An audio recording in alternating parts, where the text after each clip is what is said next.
عنوان ہے چھپا خزانہ۔ خزانہ یعنی چھپی ہوئی دولت۔ ہم سب جانتے ہیں کہ اللہ پاک ہمارے کھانے پینے کی ساری چیزیں زمین سے اگاتے ہیں، جیسے کہ اناج، پھل وغیرہ۔ انسان زمین کو کھودتا ہے، اس میں بیج ڈالتا ہے اور پانی دیتا ہے، پھر اللہ تعالیٰ اس زمین سے اناج اور پھل اگاتے ہیں۔ جو شخص زمین پر محنت کرتا ہے، اس میں بیج ڈالتا ہے، اسے کسان کہتے ہیں۔ یہ کہانی بھی ایک کسان کی ہے، اس کا نام احمد تھا۔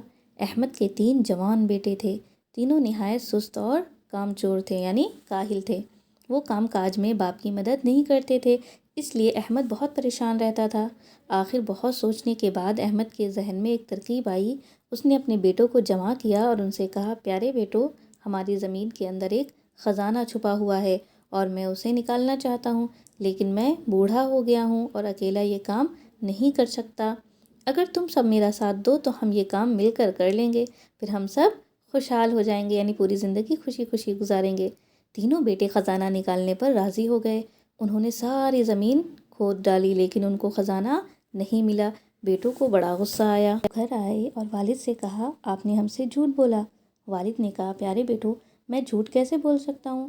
جھوٹ بولنا تو بہت بری اور گندی عادت ہے، اور مسلمان کبھی جھوٹا نہیں ہوتا۔ میں نے تو تم سے سچ کہا تھا کہ اس میں خزانہ ہے، لیکن تم ہی جلد بازی کر رہے ہو، اور جلدی کا کام تو شیطان کا ہوتا ہے۔ تم صبر سے کام لو اور ویسا ہی کرو جیسا میں کہتا ہوں۔ یہ بیج لو اور زمین میں ڈال دو، یعنی کسان نے اپنے بیٹوں کو اناج کے کچھ بیج دیے۔ سب بیٹوں نے مل کر بیج زمین میں بو دیے۔ اس کے بعد کسان نے کہا، آؤ اب وضو کریں اور نماز پڑھ کر اللہ تعالیٰ سے دعا کریں کہ اللہ بارش برسا دے۔ سب نے وضو کیا اور نماز پڑھی۔ کیونکہ فصل کو اگانے کے لیے پانی کی ضرورت ہوتی ہے، اس لیے ان لوگوں نے اللہ سے دعا کی۔ اللہ نے ان کی دعا قبول کی اور خوب بارش ہوئی۔ کچھ ہی دنوں میں زمین میں پودے اگنے لگے اور فصل تیار ہو گئی اور اس میں خوب اناج نکلا۔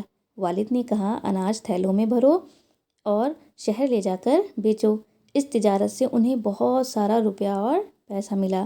بیٹے پیسہ لے کر باپ کے پاس آئے۔ باپ نے اپنے بیٹوں سے کہا، دیکھو یہ وہی خزانہ ہے جس کے بارے میں نے تم سے کہا تھا۔ اس ترکیب سے بیٹوں کی سستی ختم ہو گئی اور وہ محنتی بن گئے۔ تو پیارے بچوں، جب بھی کوئی محنت کرتا ہے تو اللہ تعالیٰ کی طرف سے اس کا پھل اسے ضرور ملتا ہے۔